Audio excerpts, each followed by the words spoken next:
বৃহস্পতিবার পবিত্র রাতে কারোর সঙ্গে কথা না বলে একা নির্জনে নিস্তব্ধে কেউ যদি আল্লাহর এই খাস নামটি 11 বার শুধু পাঠ করতে পারে, আল্লাহর কসম খেয়ে বলি কোনো দিন কারো কাছে ওই মানুষটার হাত পাতা লাগবে না। গোটা দুনিয়াটা আল্লাহ পাক তার মাথার তার পায়ের কাছে নত করে দিবেন। আল্লাহু আকবার পড়েন। এজন্য আমার প্রিয় ভাইরা সময়টা মনে রাখবেন, বৃহস্পতিবার ঈশান নামাজের পরে কারোর সঙ্গে কথা না বলে দেয়ালের মধ্যে পিঠ ঠেকে গেছে আল্লাহ পাকের এই খাস নামটি 11 বার আপনি পাঠ করবেন।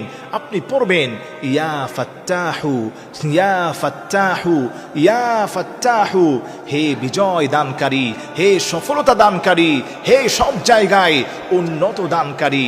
আল্লাহ পাকের এই খাস নামটি হাতে গুনে গুনে 11 বার শুধু আপনি পাঠ করবেন। পাঠ করার পূর্বে অবশ্যই অবশ্যই আপনি নবী পাক সাল্লাল্লাহু আলাইহি সাল্লামের উপর 3 বার দুরূদ শরীফ পড়বেন। আপনি পড়বেন সাল্লাল্লাহু আলাইহি ওয়াসাল্লাম। এই দুরূদ শরীফটাও আপনি পড়তে পারেন।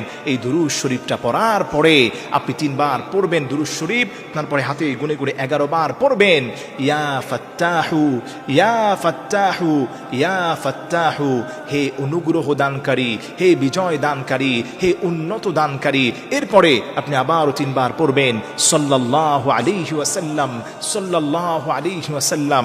নবী পাক সাল্লাল্লাহু আলাইহি ওয়াসাল্লামের উপর এই দুরূদ শরীফ পড়ার পরে আপনি আল্লাহর কাছে হাত উত্তোলন করবেন। আপনি আল্লাহর কাছে বলবেন, আল্লাহ আমি বড় বিপদে আছি, দেয়ালের মধ্যে পিঠ ঠেকে গেছে, চোখে মুখে অন্ধকার, আল্লাহ কিছু আমি দেখতে পারি না।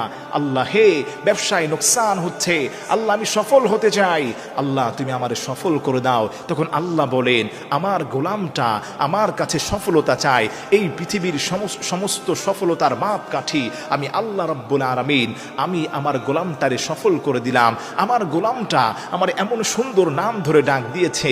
পবিত্র কোরআনে আল্লাহ বলেন, আল্লাহ রাব্বুল আলামিন স্পষ্টভাবে বলে দিয়েছেন, ওয়ালিল্লাহিল আসমাউল হুসনা ফাদউহু বিহা। ও গোলামেরা, আমি আল্লাহর সুন্দর সুন্দর নাম রয়েছে, তোমরা শুধু ডাক দিবা আমার এই সুন্দর সুন্দর নামগুলো ধরে, আমি আল্লাহ তোমাদের ডাকে সাড়া দিয়ে দিব। উদউনি আস্তাজিব লাকুম। ও গোলাম, তুমি আমাকে ডাকতে চাও, আমাকে তুমি ডাকো, আমি তোমার ডাকে সাড়া দিয়ে দিব। আল্লাহ রাব্বুল আলামিন বলেন, ও গোলাম, তুমি আমার কাছে হাত উঠাইলা, আমার নবীর দুরূদ শরীফ পড়লা, আমার খাস নাম ধরে তুমি ডাকও দিলা, যাও যাও মনের আশা পূর্ণ করে দিলাম। চাকরি নাই, আমি চাকরির ব্যবস্থা করলাম। যাও, বিদেশে কাগজ জমা দিয়েছো, আমি আল্লাহ ব্যবস্থা করে দিলাম। বিপদে আছো, আমি উদ্ধার করে দিলাম। মেয়ের বিয়ে হচ্ছে না, বিয়ের ব্যবস্থা করে দিলাম। যাই ঝামেলা বিপদ মুসিবত থেকে আমি আল্লাহ তোরে উদ্ধার করলাম। তার কারণ হলো ইন্নাল্লাহা হাইয়ুন কারীম।